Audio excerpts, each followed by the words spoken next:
our cortisol, our hormones, all that rests and digests. So hypothyroid and achlorhydria is linked together because there is no stomach. And here's the thing too, with thyroid issues, go right to the gut. Our digestive system is the biggest stressor we put on our body every day.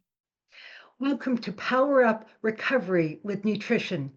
It is time to make nutrition part of the conversation. I'm your host, Christina Veselak, and I'm so glad you're here. Did you know that it's our brain's job to allow us to cope with stress gracefully? But to do that, it needs to be fed optimally. Have you ever wondered why so many committed people relapse or maybe even die? Why so many people on psychotropic medication still feel lousy and still have cravings? What if the missing piece is food, the right food? What if the right nutrients like amino acids or even eating protein every 4 hours could actually balance your brain chemistry and your mood without medication and support lasting recovery? In this podcast, we explore the powerful connection between feeding your brain well, mental health, relapse, and recovery from addiction. We will share insights from experts, inspiring recovery stories, and practical strategies you can use today.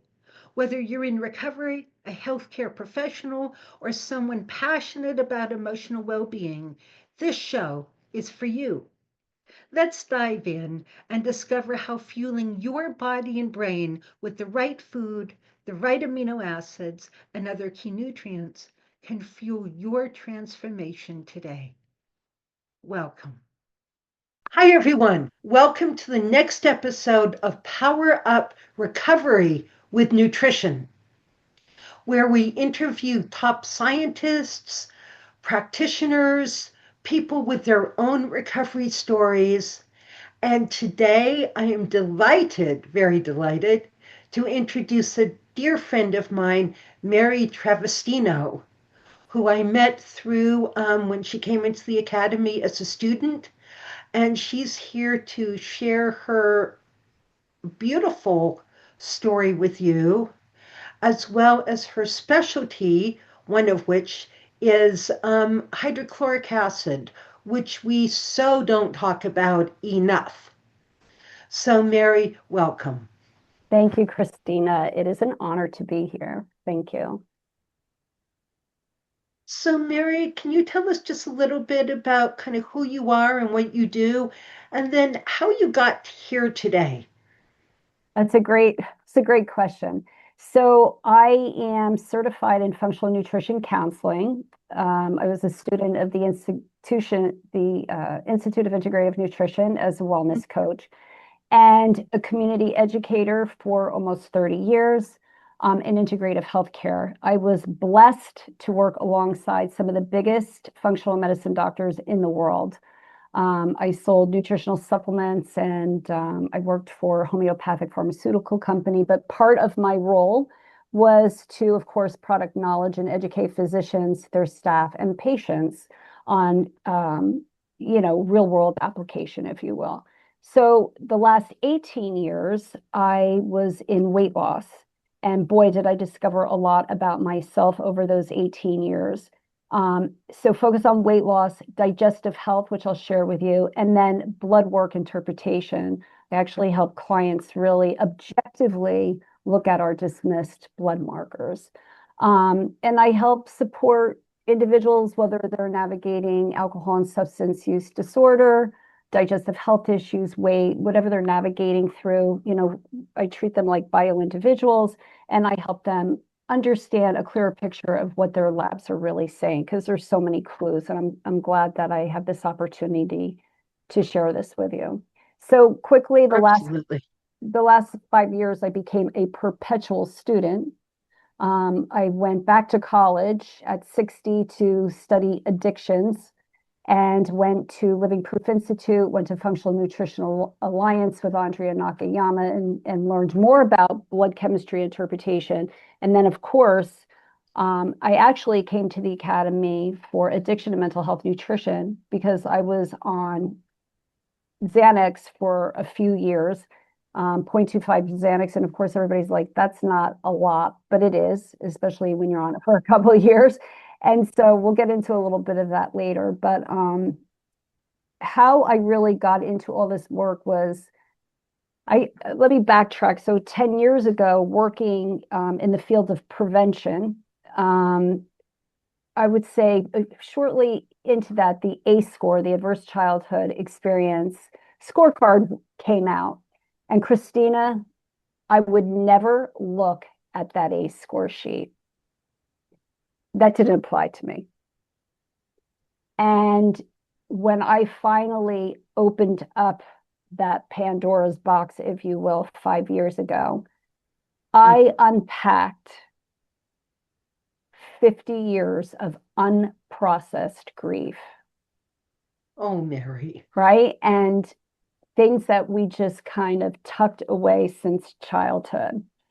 And that also opened up the lens of functional nutrition, not only my struggles in the 70s and 80s as a young person who lost their father at 10 and quickly went into drugs and alcohol by the time I'm 14 and struggled with that until about 28 years old.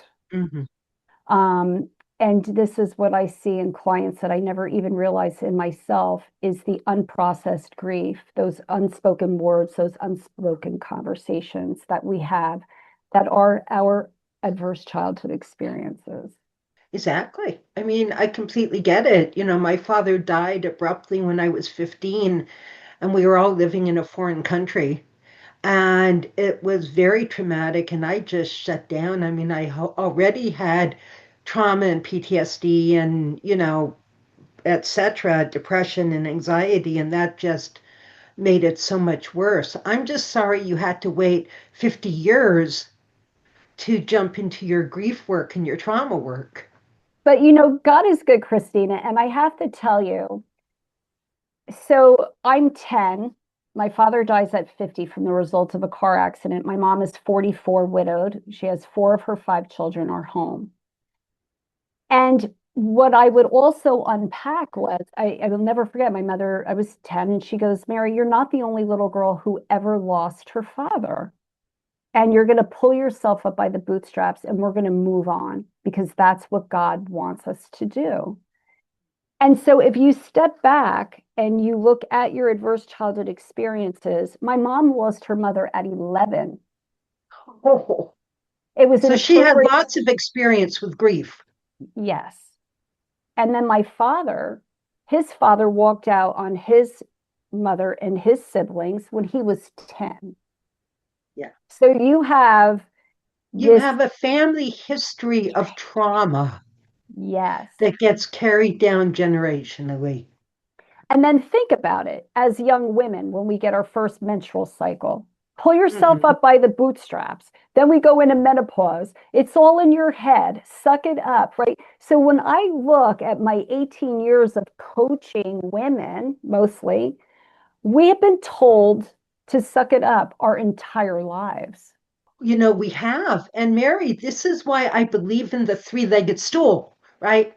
The little three-legged stool, where all serious mental health issues and some not so serious and addictive disorders all have these 3 components to them. The Yes. bionutritional component, which I focus on in the academy because nobody else is, but it's not a one-legged stool. There's also the psychosocial element to it, the trauma, the grief, the isolation, the lack of skills. And then there's the spiritual component to it. And I found, through years and years of doing this, that we need to be addressing all 3 legs of the stool I agree. at more or less the same time. Yes, and especially in healthcare with women, Mhm. 4 out of 5 of us feel dismissed. 4 out of 5 of us feel unheard. 4 out of 5 of us can't even articulate what's going on with us. Why? Because it's always been suppressed. And then I Right. have a lot of sisters of color, even more so, they do feel, right, how healthcare system has dismissed them. So I think too, when I look back at my career as a sales girl, Christina, I was always on the run. I never looked in the rear view mirror and Uh-huh. stuffed those feelings, and alcohol and drugs was a great outlet at that Sure, time. So I thought, sure, right? sure. And then it becomes food and sugar. Yes. So when I was about 28 years old, I woke up by God's grace and mercy, and I just said, I'm never doing drugs anymore. Ah, And I actually stopped drinking alcohol and stopped doing drugs. And in a 3-month window, I gained 50 pounds. So now I'm battling obesity because, right, this is right. You 1980. switched addiction. You still had a starving brain, Yeah. depleted neurotransmitters, and you do what millions of other people do. You know, sugar's there, it's easy, it's available, it tastes good, it's cheap, it fires those neurotransmitters, it's socially acceptable, and it traps you just as insidiously as the other substances do. Amen. Exactly. And what did we know back in 1989 about this? Right, Right. right. We did. We didn't. And I'll never forget when I was moving, I found this picture that my mother had taken of my side profile. And I'm a very big girl. And she said to me, I didn't raise you this way. This is a gift from God and you ruined it. And of course, I didn't say very nice things. I'm like, Mom, I'm at the bottom of the barrel. And she's like, fix it. This would be my journey of struggling with weight. So from Mm. 28 to 48 years old, I just battled weight. And with that came all those other things with gut health. So we have unprocessed grief. Now we're not doing drugs and alcohol. And with that 20-year battle was the ACE score, right? The C. diff, diverticulitis, Mm. IBS, gallbladder, mercury fillings, stress, anxiety, depression, prediabetes for 20 years, up and down, right? Prediabetes, blood pressure. And then I ended up with a tumor on my esophagus in 2013. And I ended up with 2 aneurysms between my pancreas and my duodenum in 2021.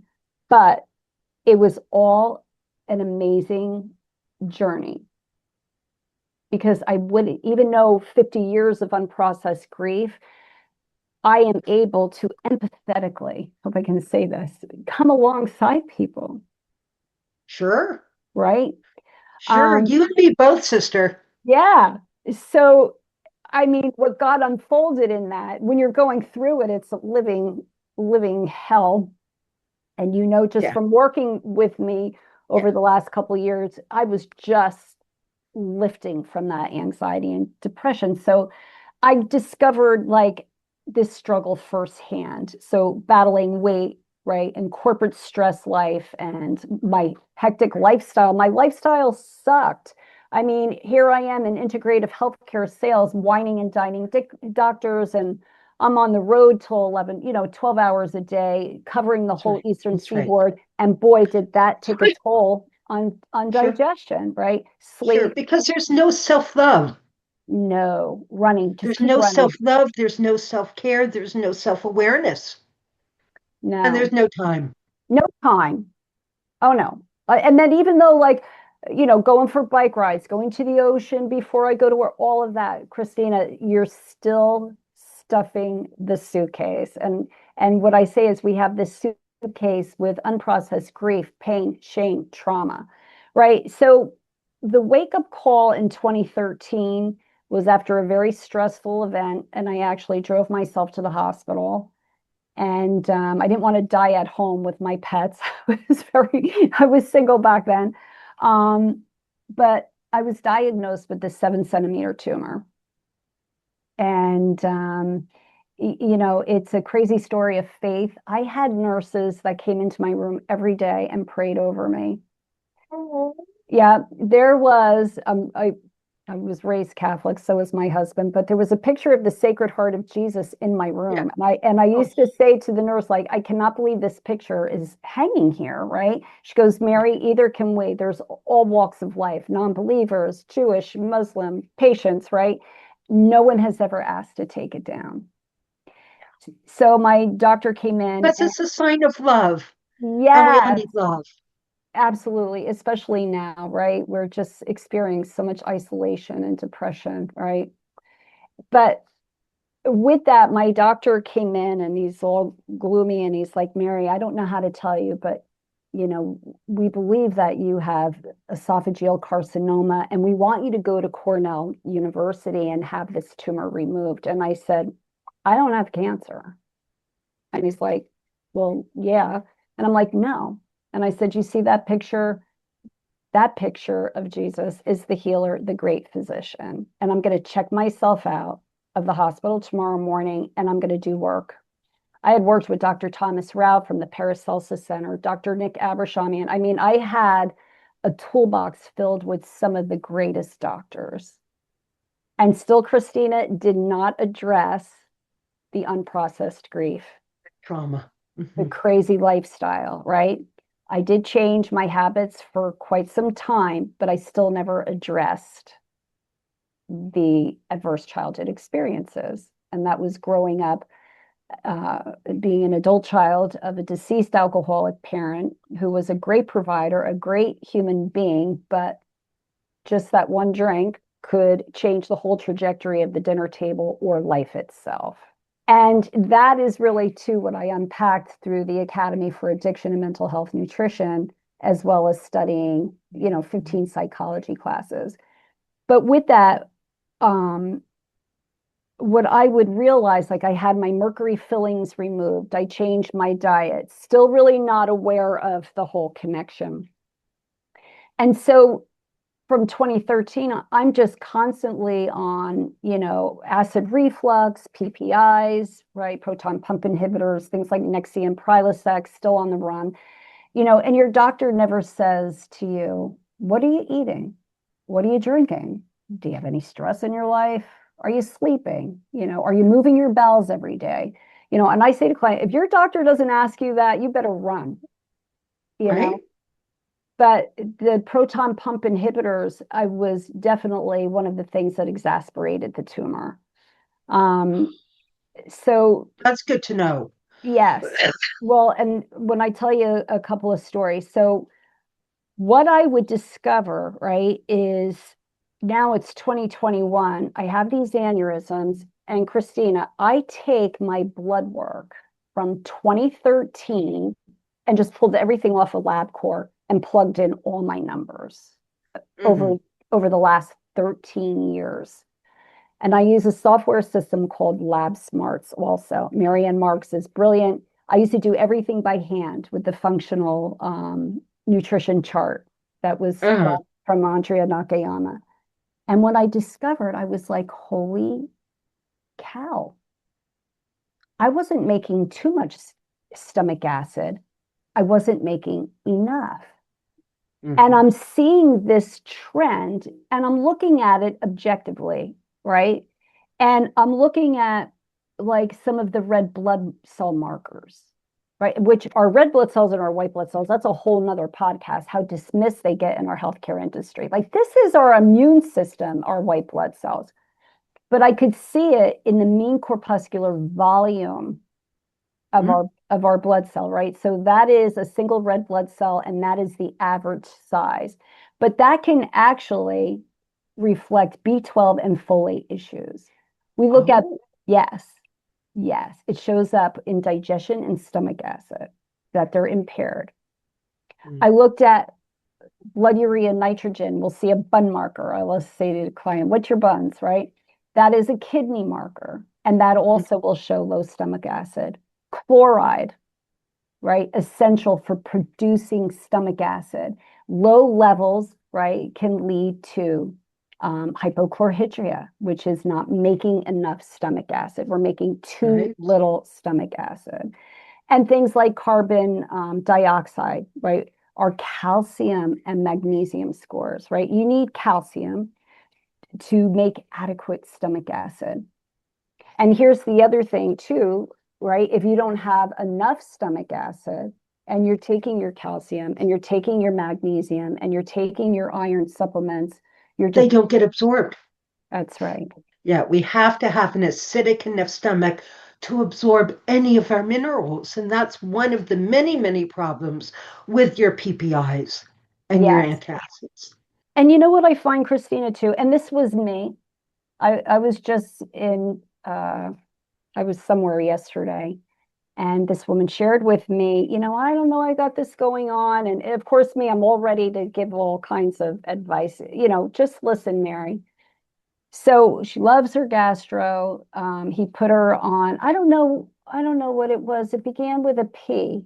And I'm like, Prilosec. I go, it's a PPI, a proton pump inhibitor. What's it? She goes, I don't know the name. And then she goes, he told me it's probably you're making too much stomach acid. So if you're going out to dinner, do one. You don't have to take it every day. And it's a head scratcher, but not really, because last year it was like a $3 billion business. Proton pump inhibitors are a $3 billion business. That's And right. it's actually suppressing what little acid we might be making. And the sad part of this, even if you Google Google Dr. Google, it will clearly say that the FDA says you should not be on this for more than a couple months. And people are on it, Christina. I've worked with clients that have been on Decades. decades. A 40-year-old had been on it for 20 years. School principal was on it for 30 years. And then when you do educational workshops to tell them you're not supposed to be on this long term, they actually don't believe me at first. And I always say, listen, research everything I say. I'm only Right. talking out of experience, but I can tell from my own personal journey what PPIs had done for me, and did exactly the same thing. If I knew I was whining and dining a doctor that night, I would pack a PPI with me. I was just as guilty and just as uneducated. But when I hit the blood markers and trace back 13 years, I had been depleted. Then if you've lost your gallbladder, right? Well, we can live without our gallbladder. Why did God give us a gallbladder? Now we're not making bile correctly, right? So there's Well, we're making bile. bile, We're but making bile, Mary, right, but it's just being dripped in the dripping. duodenum. And so we don't have enough when we need it to emulsify our fats. And then we don't digest our fats appropriately, and they go through us rather than getting into our brain and getting into our tissues where we need the fats. Exactly. And then too, when clients are missing their gallbladder, then you could look also at their total protein on their blood work, right? And that represents overall protein intake, right? In the blood. And low levels actually suggest poor digestion, malabsorption, or inadequate Right. protein intake. And well, right. And we have to have that hydrochloric acid in our stomach to begin the protein breakdown. That's where it starts, is in the stomach with Yes. our pepsin and our hydrochloric acid to start breaking it down. And what do we need our protein for, Mary? Amino acids in We our need brain. it for our mood, Mood, right. for our energy, right? We Yeah. need it to feel good. We need it to process our trauma. Yes. Protein on the brain. Right? That's So right. yeah, protein and digestion. So, right, it breaks down our amino acids. It makes us happy. It makes us sleep, right? We need it for our neurotransmitters, and we're depleted. And most people are, when you look at their protein intake, everybody is below the normal level. And again, in functional nutrition, we look at a tighter lens, right? And we are also looking at, a sicker population, and the numbers keep getting smaller, whether it's cholesterol, whether it's, these markers that actually show low stomach acid. But yeah, there's all these factors that go into looking at blood work. And again, the blood work too, Christina, it's not, I don't diagnose, right? We're digging for clues. Mhm, So mhm. even though We're they, detectives. yes, and even though they might present 4 or 5 out of the 11 markers, we're still going to look for clues, what's going on. And that's too, when we look, I love that chart that, shows the ACE scores, and Right. we can look at are we, how do you handle stress, right? Or when you look at that chart, you can see how digestion also plays a part in our adverse childhood experiences and also our addictions, cravings, like you say. Because those adverse childhood experiences, those ACEs, impact our immune system, impact our digestive system, impact almost every system of the body, and impair it. If we're living in sympathetic arousal because of the stress and we're just on all the time, or we're hypervigilant all the time, that cortisol is just coursing through us, and Yeah. cortisol lowers hydrochloric acid. And hypothyroidism too, right? There's so, oh my gosh, people, I've worked with so many clients that have lost their thyroids. And also the stomach acid, right? So when we go to the doctors, right, they might say we're making too much stomach acid, and that's Right. when you have to step back and dig for Because clues. you're getting the GERD, you're getting the heartburn, it's burning your esophagus, it's causing the cough. But what people don't realize is that it's not that we're making too much hydrochloric acid, we're not making enough at the time of the meal, and therefore the food sits there and is fermenting, causing gas and bloating and fullness at the time of the meal.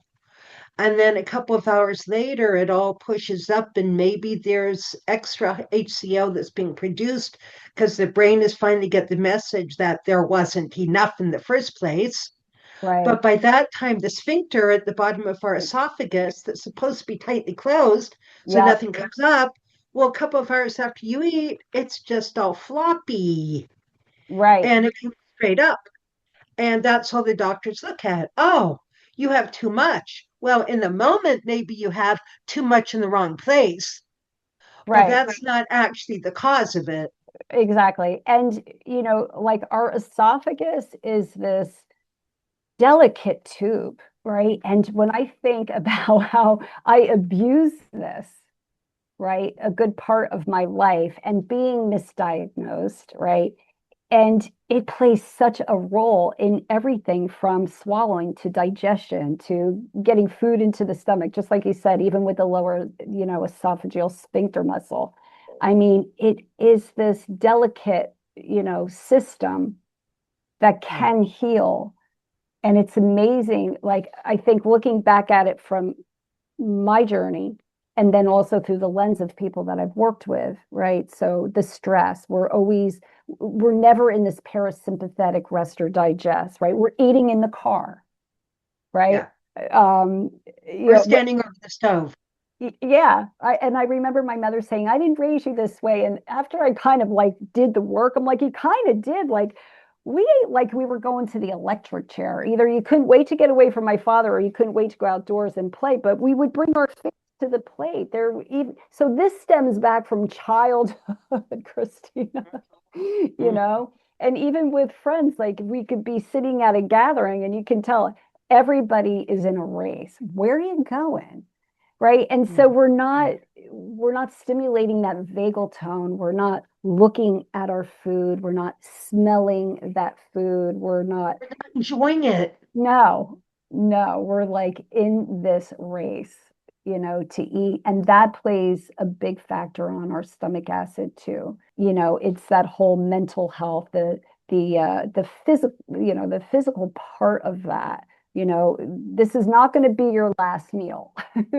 Well, exactly. And then, as I talk about in the very first lecture of level 2, when we talk about digestion, when we talk about stomach acid, we talk about chewing and how important chewing is, because that's what first stimulates the release of hydrochloric acid. That's right. So by the time the food actually gets down the esophagus into the stomach, there's HCl there waiting for it because we've chewed enough. Right.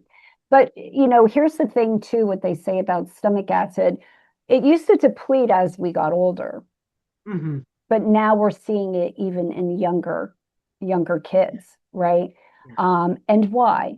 Stress. We're not Hmm. sleeping. We're not chewing Right. our food. Another thing too, clients don't believe you when you say to them, don't drink liquids 15 minutes before or 15 minutes after you eat, because Right. that also dilutes the stomach acid. So not eating in a mindful state is really important. And I know it's really hard today with everything that's going on, but you're less likely to break down your proteins, right? If we're living in this state of fight or flight. And we've lost that, eating as a family, saying grace as a family, and meditating, right? These are all little steps that you can take for healing, is just to step back, and see and smell and taste and be grateful for the food on our plate. So yeah, the stomach acid issue is really, and the PPIs, it's almost like you have to convince people, Christina, because I do see a shift in the healthcare system, but so many people are like, no, my doctor put me on these proton pump inhibitors, and they don't realize the side effects of that either. You know what I mean? Being on them for long term. And like you said, decades is way too long. Oh, it's way too long. So let's talk about some more of those side effects, which I think a lot of people don't realize. Is the studies that show that the people who've been on PPIs for any period of time have a much more significant rate of dementia and Alzheimer's. That's right, right? Because They have a higher rate of osteoporosis and osteopenia because those minerals aren't getting absorbed. and thyroid issues. Most thyroid issues is usually achlorhydria, no stomach at all, and I did not know that.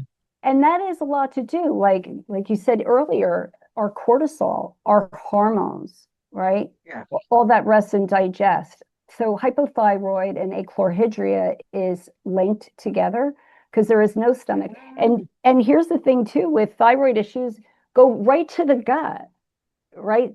Our digestive system is the biggest stressor we put on our body every day. So when we look at the three roots of functional nutrition, you're looking at your genetics, your genes, which is a roadmap. It's not your destiny. There's a lot of those markers that we can Right. turn off. Inflammation and digestion, and they all go hand in hand.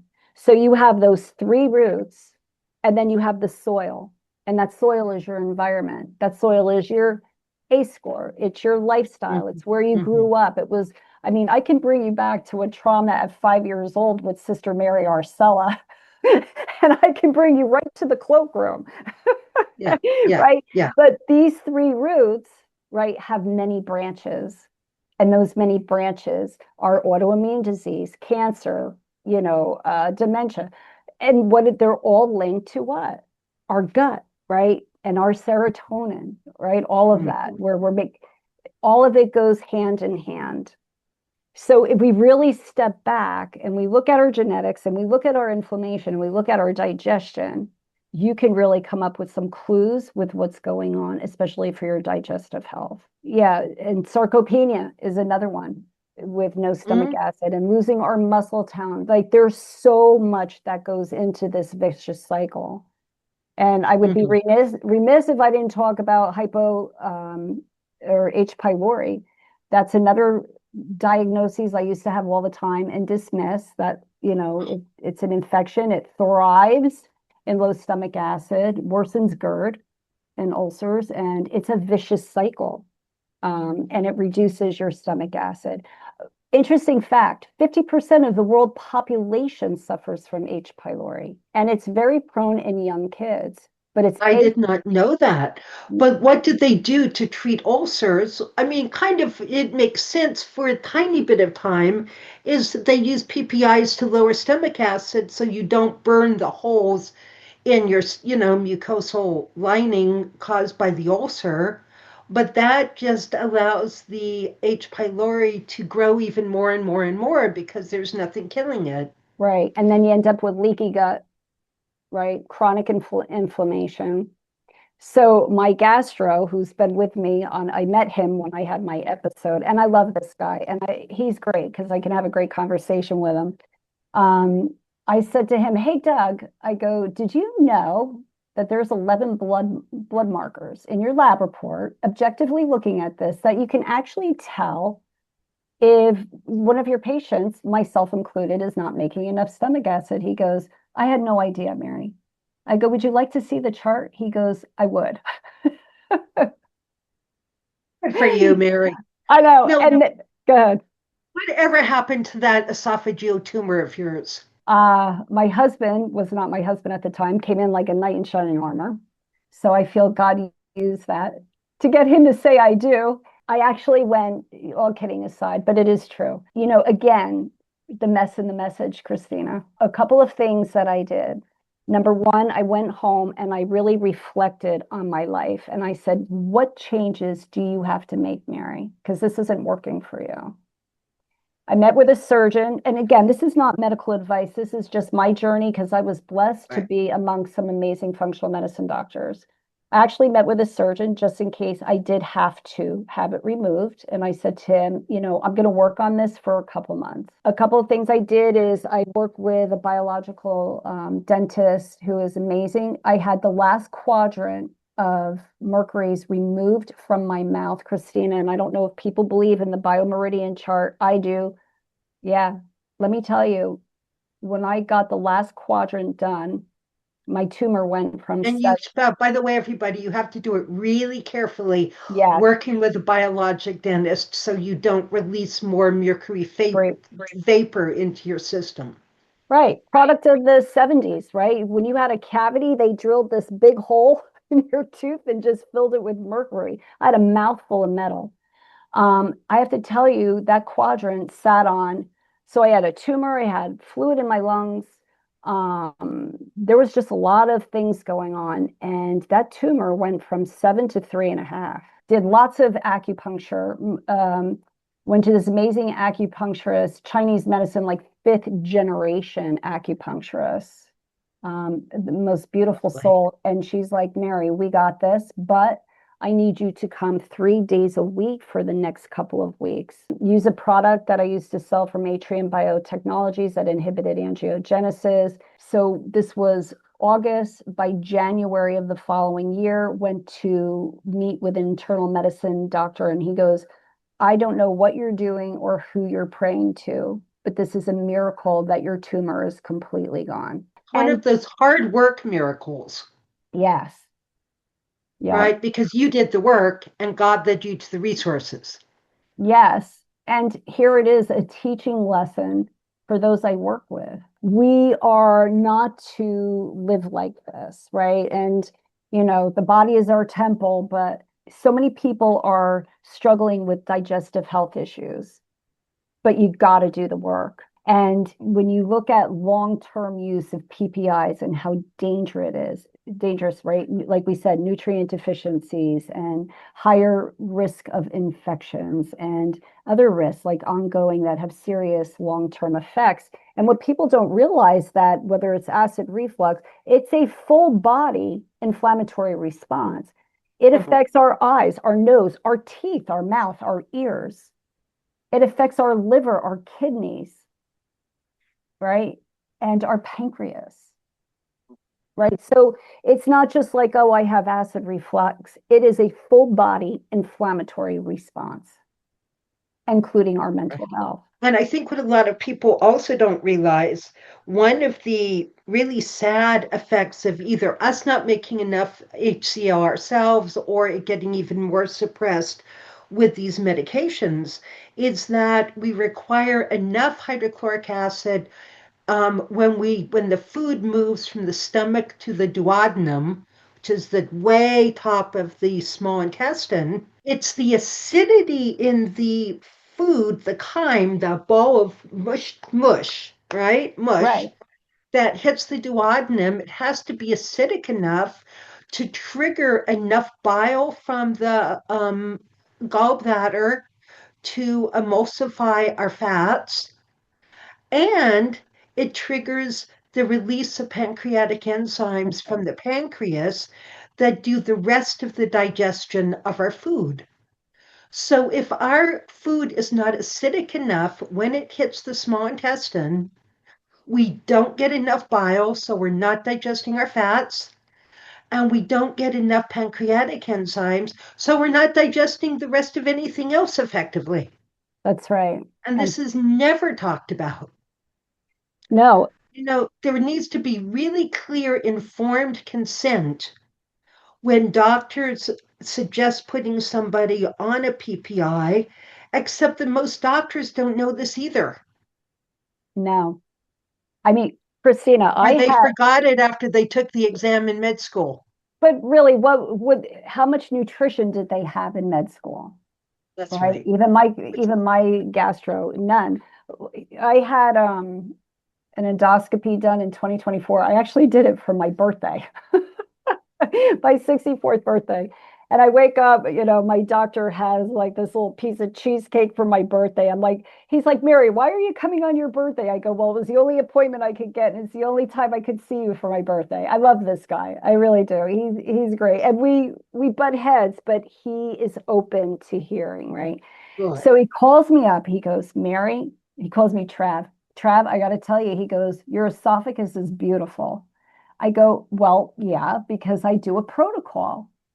I go, did you know there's a nutritional supplement called Pyloguard from Microbiome Labs that actually will help with H. pylori without doing antibiotics? And I said, I do it every year for 3 months. I do a protocol. He goes, I had no idea. I go, no, because when you have H. pylori, what do?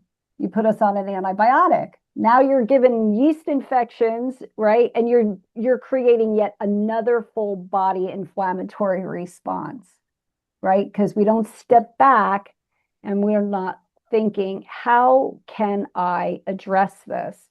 And that's the scary part with H. pylori is because it's asymptomatic. People don't even know It that, can be right? It until can you be. get a full blown ulcer. Then it's not. Exactly. Then it's not. And that could take years to brew for people Mhm. also. So yeah, usually, with clients, I just start with the basic anatomy, 101, going over what is your esophagus, what is the stomach, what is the lower esophageal sphincter, it's your LES, and just going back to basics, looking at those clues in your blood markers, looking at them objectively, right? And teach them simple steps, whether even, 10 steps I give them for digestion, whether it's movement and gratitude and eating more fiber and, you know, um, bringing digestive enzymes in, Mhm. and there you have to be careful too. Not everybody should go on all kinds of different digestive enzymes. Do you have a gallbladder, or are you missing any of your organs before you start playing with those two? That's right. You actually have to know what your symptoms indicate. And our symptoms are pretty good at telling us if we have an issue with the upper stomach, with the hydrochloric acid, or with the gallbladder, or with the, small or large intestines. So to work with somebody like you, like me, and like my coaches, who are Right. actually trained in step by step by step, looking at all the clues that our bodies are giving us, interpreting them correctly, and then bringing in just the right supplement, not like, you know, pounding people with supplements. I do not believe in pounding people with supplements. No, I agree with The you. very first nutritionist I ever had pounded me with supplements for the first several sessions to kind of see what worked. Well, the problem was nothing worked because that wasn't the problem. Right. And when nothing worked, she said, do you want to go off gluten for 5 days to just see what happens? And I was so desperate at the age 30 and barely functioning, I said, sure. Well, I went off gluten, and 5 days later, I felt alive for the first time in my life, and my whole life turned right side up. Right. Right? It wasn't the supplements that did that. It was removing the food that to me was a poison. Which brings us to another good point. When we talk to clients about non-negotiables, right? Gluten, dairy, coffee, wine. We also have dietary acids in our food. right? We have sulfur, we have different acids in our food. So cans of tomato soup or cans of soup, if you will, right? Different juices also have dietary acids. So there's non-negotiables that sometimes, coaching for 18 years, one big thing, women could not come off their wine. Now we have, L-glutamine for things like that too, for cravings and, sugar, our blood sugar rushes. But if you really serious about healing, again, because I think we are struggling with digestive issues, GERD, acid reflux, it's more common. The bloating after we eat, the fatigue, right? All of those headaches can all be linked to this. Mhm. But you have to, and sometimes even with clients, let's take it in baby steps. But like with the gluten, Christina, unless you don't remove it for a couple of weeks and then reintroduce these problematic foods, even coffee. I love coffee, but I went off coffee. I don't Mhm. I don't do dairy. Like there's things that I can't eat.